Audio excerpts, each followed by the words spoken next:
तो कहानी शुरू होती है फिलीपीन से, जहां गैंगस्टर जॉन के लोगों ने नोबलमैन नाम के हिटमैन को किडनैप कर लिया था। ये लोग जॉन को फोन करके कहते हैं कि नोबलमैन तो कच्चा खिलाड़ी निकला, आप जल्दी आके उसे मार दो। पर फोन कट होते ही नोबलमैन ने सबकी हवा निकाल दी, उसने सबको मार दिया। पर फोन कट होने के बाद नोबलमैन ने सबको क्यों मारा? क्योंकि वो जॉन को अपने पास बुलाना चाहता है। नोबलमैन ने जॉन को ब्लैकमेल करके ढेर सारे पैसों की डिमांड की थी, पर पैसे देने के बजाय जॉन ने नोबलमैन को किडनैप करवा लिया। अपने लोगों को मरा हुआ देख जॉन की जान हलक में आ जाती है। वो भागने की कोशिश करता है, पर नोबलमैन ने उसे मार दिया। अब आप इस चीज से अंदाजा लगा सकते हो कि नोबलमैन कितनी प्लानिंग से दुश्मनों का खात्मा करता है। अब इसके बाद हमें मार्को नाम के अंडरग्राउंड बॉक्सर को दिखाया जाता है, जो कि अपनी बीमार मां की सर्जरी के लिए अंडरग्राउंड बॉक्सिंग करके पैसे कमाने की कोशिश करता है। पर अंडरग्राउंड के लोग उसकी मजबूरी का फायदा उठाते हैं। वो मार्को को बहुत ही कम पैसे देते हैं ताकि मार्को उन्हीं के पास रहे। पर इस चीज को नोबलमैन ने नोटिस कर लिया कि दुनिया मार्को का इस्तेमाल कर रही है। दूसरे दिन मार्को किम नाम के आदमी को मिलता है, जो कि कपीनो बच्चों का आश्रम चलाता है, लेकिन पैसे की कमी के कारण आश्रम जल्दी बंद होने वाला है। अब आगे बढ़ने से पहले मैं आपको कपीनो किड्स के बारे में बता देता हूँ, जिन बच्चों की माँ फिलीपीन से होती है और बाप कोरियन। उन बच्चों को कपीनो कहते हैं। मार्को किम को पैसे देके कहता है कि कोरिया में किसी आदमी को पैसे देके मेरे बाप को ढूंढने की कोशिश करो, क्योंकि मुझे मेरी माँ की सर्जरी के लिए ढेर सारे पैसे चाहिए। अंडरग्राउंड के लोग अच्छे से जानते थे कि मार्को के हालात कैसे हैं, उसे पैसों की जरूरत है। जस्टिन नाम की गोरी चमड़ी मार्को को काम देती है कि हम एक ज्वेलरी शॉप को लूटने वाले हैं, बस तुम्हें सिक्योरिटी गार्ड को बिजी रखना है। ये छोटे से काम के लिए तुम्हें ढेर सारे पैसे मिलेंगे। जस्टिन की बात मान के मार्को काम पे लग गया, पर यह सब जस्टिन की चाल थी। ये लोग मार्को को मारने की कोशिश करते हैं। बचने के चक्कर में मार्को लग्जरी गाड़ी से टकरा गया। कार में से जू नाम की लड़की निकल के मार्को से माफी मांगती है। मार्को फिलीपीन लग रहा था, पर जब उसने जो को कोरियन बोलते सुना तो वो भी कोरियन में बात करने लगा। कोरियन होने के नाते जू मार्को को हॉस्पिटल ले जाती है, जहां उसकी अच्छे से जांच करवा के जू उसे पैसे देती है कि मुझे माफ करना। जू उसे कहती है कि तुम थोड़े थोड़े कोरियन लगते हो, तुमने कोरियन कहाँ से सीखी? जू उसे कहती है कि तुम मुझे कपीनो लगते हो। और ये सुन के मार्को को गुस्सा आ गया। जो उससे माफी मांगती है कि मेरा वो मतलब नहीं था। मार्को को किम की कॉल आती है कि मैंने तुम्हारे पिता को ढूंढ लिया। किम उसे कहते हैं कि ऐसा बहुत ही कम होता है, ये लो तुम्हारे पैसे, तुम्हें अपने बाप को ढूंढने की कोई जरूरत नहीं, वो खुद तुम्हारे पास आने वाले हैं, वो तुम्हें और तुम्हारी माँ को नहीं बोले। किम यहाँ पे मार्को को कार्ड देते हैं कि इस कार्ड की मदद से तुम कोरिया से कहीं भी फोन कर सकते हो, तुम्हें किसी भी चीज की जरूरत पड़े तो मुझे कॉल कर लेना। अब इसके बाद हमें मार्को के घर मिस्टर हैन के लोगों को दिखाया जाता है। मिस्टर हैन यहाँ पे मार्को के पिता हैं। मार्को की माँ की सर्जरी के लिए मिस्टर हैन ने सारे जुगाड़ कर दिए, जिसके बाद माँ को सर्जरी के लिए भेज दिया जाता है। सियोन मार्को को कहता है कि तुम्हें इसी समय हमारे साथ चलना होगा, क्योंकि मिस्टर हैन तुम्हें देखने को बेताब हैं। अब यहाँ मार्को की कोरियन सुन के सियोन काफी हैरान हो गया था। अब यहीं पर हमें नोबलमैन को दिखाया जाता है, जो कि मार्को को हर जगह फॉलो कर रहा था, जिसका रीजन हमें जल्दी पता चलेगा। सीन शिफ्ट होके साउथ कोरिया की तरफ मुड़ता है, जहां मिस्टर हैन के बड़े बेटे कैंग को दिखाया जाता है। ये लोग कोरिया की रॉयल फैमिली में से एक हैं, पर आजकल आर्टिकल में ये छप रहा था कि मिस्टर हैन के बड़े बेटे ने इलीगल तरीके से बिजनेस को आगे बढ़ाया। कैंग इसके बारे में मिस्टर चॉय को पूछता है कि ये सब क्या है। मिस्टर चॉय कैंग को कहते हैं कि हम इनको पैसे देके 3 साल के लिए खरीद लेंगे, जिसके बाद ये लोग हमारे हिसाब से आर्टिकल लिखेंगे।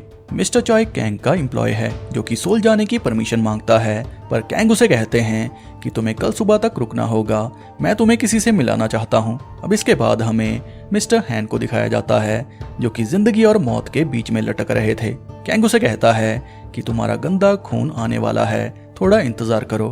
कैंग ने मार्को के लिए इतनी घटिया बातें क्यों बोली, तो ये आपको जल्दी पता चलेगा।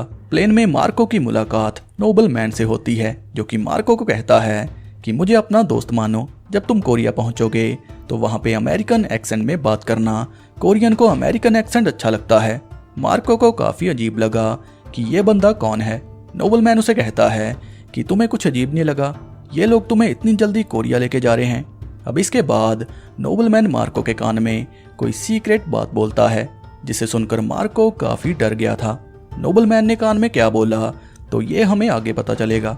अब इसके बाद एयरपोर्ट पे हम कैंग की सौतेली बहन के साथ जू को देखते हैं, जो कि सियोन को फोन कर कहती है कि मैंने फिलीपीन में सबको संभाल लिया, मार्को से जुड़े सब लोग मर चुके हैं, किसी को पता नहीं चलेगा कि मार्को कहाँ चला गया। जू की बातों से लग रहा था कि मार्को बुरा फंसने वाला है। ये लोग फिलीपीन से ही प्लानिंग कर रहे थे। जू कैंग की बहन को कहती है कि प्लान के हिसाब से चलना, कोई गड़बड़ मत कर देना। ये कहने के बाद जू से गिफ्ट देती है कि ध्यान से इस्तेमाल करना। यंग जू को कहती है कि मेरा भाई तो हीरो लगता है, पर अफसोस। कैंग मिस्टर चॉय और उसके साथियों को बड़े से ग्राउंड में लेके जाता है, जहां पर कैंग उन्हें रिवील करता है कि तुम लोगों ने ये आर्टिकल जानबूझ के छापा क्योंकि तुम लोगों की नजर मेरे बाप की कंपनी पर है। ये कहने के बाद कैंग ने सबको मार दिया। कैंग भाई साहब तो बहुत ही डेंजरस निकले, मुझे तो मार्को की चिंता हो रही है। अब इसके बाद कैंग के पास डॉक्टर ली और उसके साथियों को लाया जाता है, जिन्हें काफी पीटा गया था। कैंग उन्हें कहता है कि समय आने वाला है, जल्दी से तैयारी शुरू कर दो। डॉक्टर ली का यहाँ पे क्या काम, तो ये सब जल्दी रिवील होगा। कैंग के लोग जब मार्को को घर लेके जा रहे थे, तब रास्ते में ये लोग मार्को से बदतमीजी करने लगे, क्योंकि मार्को प्रॉपर कोरियन नहीं है। और तभी उनके पास गाड़ी लेके नोबलमैन पहुंचता है, जो कि सबको शूट करके मार देता है। पर इसमें मार्को की जान बच चुकी थी। नोबलमैन उसे कहता है कि मुझे अपना भाई समझो, और मैंने तुम्हें कहा था ना हम जल्दी मिलेंगे। मार्को से कहता है कि ये सब तुमने क्यों किया। नोबलमैन उसे कहता है कि मैंने तुम्हारे कान में बोला था तुम मरने से पहले जान जाओगे कि तुम्हें कोरिया क्यों लाया गया। मार्को समझ गया था कि उसकी जान खतरे में है, इसलिए नोबलमैन को चकमा देके मार्को भाग गया। अब यहीं पर हमें पता चलता है कि नोबलमैन को कैंसर है, जिस कारण नोबलमैन बार बार खांसता रहता है। कैंग के लोग उसे रिपोर्ट करते हैं कि मार्को की डेड बॉडी कहीं नहीं मिली, यानी कि मार्को जिंदा है और हमारे लोगों को मारने वाला प्रोफेशनल किलर लगता है। मार्को फोन बूथ से सियोन के दिए नंबर पे कॉल करता है कि मुझे किसी ने मारने की कोशिश की। अब मार्को ने जिसे कॉल की थी वो कॉल जू को लगी थी, जिस कारण जू को मार्को की लोकेशन मिल जाती है। वो जल्दी से मार्को को लेने चली जाती है। अब इसके बाद मार्को किम को कॉल करता है कि मुझे किसी ने मारने की कोशिश की, ये लोग कौन हैं मुझे नहीं पता। और तभी नोबलमैन मार्को को देख लेता है। नोबलमैन से बचने के चक्कर में मार्को जू की गाड़ी में बैठ के भाग जाता है और जू को देख मार्को से कहता है कि ये सब क्या है। जू से कहती है कि मरने से पहले जान जाओगे, तुम्हें कोरिया क्यों लाया गया और ये सब क्या है। मार्को जू के साथ है, ये कैंग ने देख लिया था। वो जू को रुकने को कहता है, पर जू ने इनकार कर दिया कि मेरा प्लान कुछ और है। ये कहने के बाद वो मार्को को लेके भाग जाती है, पर नोबलमैन भी पीछे था। मार्को को मारने से पहले जू से कहती है कि तेरा बाप साउथ कोरिया के सबसे अमीर लोगों में से एक है, पर उसे दिल की बीमारी है, जिस कारण वो जल्दी मरने वाला है। उसकी प्रॉपर्टी का ज्यादा हिस्सा उसकी दूसरी पत्नी और बेटी को मिलेगा, पर कैंग ऐसा नहीं चाहता।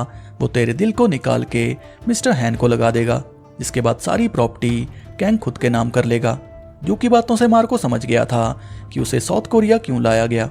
मिस्टर हैन को मार्को का दिल चाहिए, क्योंकि डोनर खून के रिश्ते से होना चाहिए। कैंग ने मार्को को लाने के लिए सियोन और जो को काम दिया था, पर कैंग की सौतेली बहन ने जू को ज्यादा पैसे दे दिए कि मार्को को साउथ कोरिया आते ही मार देना, ताकि प्रॉपर्टी उन्हें मिले। अब यहाँ पे आपको समझ आ गया होगा कि जू यंग के साथ क्या कर रही थी और डॉक्टर ली का यहाँ पे क्या काम। डॉक्टर ली मार्को का दिल निकाल के मिस्टर हैन को लगा देगा। जू मार्को को मारने वाली थी, पर तभी नोबलमैन आके जू पर अटैक कर देता है, जिस कारण एक बार फिर से मार्को यहाँ से भाग जाता है और नोबलमैन ने मौका मिलते ही जू को मार दिया। पर भागते भागते मार्को कैंग के हाथ लग गया, जिसे कैंग अपने घर ले जाता है। सौतेली बहन को देख कैंग जोर जोर से हंसने लगता है कि तुम्हारा प्लान तो फेल हो गया, अब मेरा देखना। अब इसके बाद यंग जो कि उसी गिफ्ट को खोलती है और गिफ्ट में गन थी, यानी कि जो ने प्लानिंग कर रखी थी कि अगर गलती से मार्को कैंग के हाथ लग गया तो उसे तुम मार देना। मार्को मिस्टर हैन से मिलता है, जहां कैंग उसे कहता है कि ये तेरा बाप है और तेरा दिल जल्दी इसकी बॉडी में धड़केगा। मार्को को बेहोश करके सर्जरी के लिए भेज दिया जाता है। नोबलमैन कैंग के घर पहुंच के नर्स के कपड़े पहन लेता है, क्योंकि उसकी प्लानिंग अलग है, यानी कि ढेर सारा खून खराबा होने वाला है। डॉक्टर ली जब मार्को को रेडी कर रहे थे तो मार्को को सपने में उसकी माँ दिखती है, जिस कारण मार्को होश में आ जाता है और ये देख डॉक्टर घबरा जाते हैं, जिस कारण माहौल काफी खराब हो गया था। और गलती से बेहोशी का इंजेक्शन नर्स ने डॉक्टर ली को लगा दिया। और ये नर्स कोई और नहीं बल्कि नोबल मैन था। वो कैंग के लोगों को मार देता है। ये बंदा सच में प्रोफेशनल है। नोबल मैन मार्को को कहता है कि मुझे देख के कैसा लगा, ज्यादा समय नहीं है, जल्दी से रेडी हो जाओ। मार्को मिस्टर हैन को कोसने लगा कि तेरे जैसा बाप किसी को ना मिले, तू अपने ही बेटे को मारना चाहता है। कैंग काफी गुस्से में था। वो नोबल मैन से डील करने की कोशिश करता है कि हमें डील करनी चाहिए, मैं तुम्हें मुंह मांगे पैसे दूंगा, बस मार्को मुझे दे दो। और ये सुन के नोबल मैन डील के लिए मान जाता है। पर मार्को फिर से उदास हो गया। वो नोबल मैन को भाई मानने लगा था। पर नोबल मैन उसे कहता है कि चिंता मत करो, मैं तुम्हें जिंदा बाहर निकालूंगा। मार्को पे गन रख के नोबल मैन $10 मिलियन मांगता है। पर यह रकम काफी बड़ी थी, लेकिन कैंग देने के लिए मान जाता है। पर तभी पीछे से यंग मार्को को मारने की कोशिश करती है और इसी बीच एक गोली नोबल मैन को लग जाती है और इसी हलचल में 1-2 गोलियां मिस्टर हैन को लग जाती हैं। नोबल मैन कैंग को कहता है कि तेरा डैडी जल्दी मरने वाला है, $10 मिलियन मेरे अकाउंट में ट्रांसफर कर दे, नहीं तो तेरे डैडी और मार्को को मार दूंगा। 10 मिलियन आते ही नोबल मैन ने रंग बदल दिए। ये देख मार्को का दिल टूट गया। पर नोबल मैन उसे कहता है कि मैं तुझे मरने नहीं दूंगा, बस थोड़ा सा भरोसा कर ले। ये कहने के बाद नोबल मैन ने सबको मारना शुरू कर दिया। कैंग के सभी लोगों को मारने के बाद नोबल मैन ने कैंग को भी मार दिया, यानी कि नोबल मैन जुबान का पक्का है। दोनों अपने घर जा रहे थे और तभी यंग दोनों पे गन तान देती है कि मुझे मार्को को मारना होगा, नहीं तो कल को ये भी प्रॉपर्टी का हिस्सा मांगेगा। नोबल मैन उसे समझाने की कोशिश करता है कि ऐसा कुछ नहीं होगा और तभी मार्को यंग को थप्पड़ मार देता है कि मैं जिंदगी में वापस नहीं आऊंगा, मुझे इस बात का अफसोस है कि मेरे अंदर हैन फैमिली का खून है। पर तभी नोबल मैन हंस के कहता है कि भगवान का शुक्र मना कि हैन फैमिली का खून तेरे अंदर नहीं है। अब इसके बाद नोबल मैन सबको रिवील करता है कि मेरे पास जो आई थी, उन्हें फिलीपीन में हैन फैमिली के बच्चे की तलाश थी ताकि ये लोग उस बच्चे का दिल मिस्टर हैन को दे सकें। मैं कैंसर का मरीज हूँ और मरने से पहले मुझे अच्छा काम करना था। नोबल मैन मार्को को कहता है कि मैंने मिस्टर किम से बात करके एक ऐसे कपीनो किड को ढूंढा जो कि फिजिकली और मेंटली फिट हो, और किम ने मुझे तुम्हारे बारे में बताया। मैंने तुम्हारी झूठी डीएनए रिपोर्ट जो को दी ताकि हैन फैमिली को यकीन हो जाए कि तुम हैन फैमिली के कपीनो किड हो। मैं तुम्हें शुरुआत में ही किडनैप करके $10 मिलियन की डिमांड करने वाला था, पर तुम मेरे से दूर भागते रहे। अगर तुमने मेरी बात मानी होती तो इतना कुछ ना होता। अब ये सुन के मार्को को गुस्सा आ गया। वो नोबल मैन को कहता है कि तूने ऐसा क्यों किया। नोबल मैन उसे कहता है कि मिस्टर किम को आश्रम बचाने के लिए पैसे चाहिए थे और तुम्हें अपनी माँ को बचाने के लिए, इसलिए मैंने और किम ने प्लान बनाया, पैसों की दिक्कत दूर कर दी। चिंता मत करो, हमारे पास $10 मिलियन हैं, तुम पूरी जिंदगी ऐश करोगे। पर मार्को का खून खौल रहा था। अब इसके बाद दोनों फिलीपीन वापस आ जाते हैं जहां मार्को की जिंदगी सेट थी, उसकी मां भी ठीक हो चुकी थी। नोबल मैन मार्को से दोस्ती का हाथ बढ़ाता है, जिसके बाद नोबल मैन अपनी बीमारी के बारे में रिवील करता है कि ये मेडिसिन मुझे उसी डॉक्टर ने दी थी जिसने तुम्हारी झूठी रिपोर्ट बनाई थी, इसी मेडिसिन की वजह से मैं जिंदा हूँ। पर तभी मार्को उसे दूसरे डॉक्टर के पास जाने को कहता है कि वो डॉक्टर अच्छे और लीगल हैं, एक बार उन्हें मिलो। जाने से पहले नोबल मैन कहता है कि मैं भी तुम्हारी तरह कपीनो किड हूँ। नोबल मैन उसी लीगल डॉक्टर को मिलता है जिसके बारे में उसे मार्को ने बताया था। जैसे नोबल मैन ने सच बता के मार्को को झटका दिया था, उसी तरह ये डॉक्टर नोबल मैन को झटका देता है कि तुझे कोई कैंसर नहीं है, ज्यादा सिगरेट पीने की वजह से तू बीमार पड़ गया था, थोड़ी एक्सरसाइज कर और खाने पीने पे ध्यान दे, जल्दी ठीक हो जाएगा, और ये गोलियां खानी छोड़ दे। डॉक्टर की बात सुन के नोबल मैन खुशी से झूम उठता है क्योंकि अब उसके पास मिलियंस ऑफ डॉलर हैं। तो कहानी सिंपल थी। नोबल मैन को यह लगा कि वो जल्दी मर जाएगा, उसे मरने से पहले कोई अच्छा काम करना चाहिए, और तभी उसे मार्को के हालात पे तरस आ गया। उसने अमीर कोरियन को लूटने का प्लान बनाया कि मेरे साथ किम और मार्को की मदद हो जाएगी। 10 मिलियन के कारण किम का आश्रम बच गया था। और इसी के साथ ये कहानी यहीं पर एंड हो जाती है।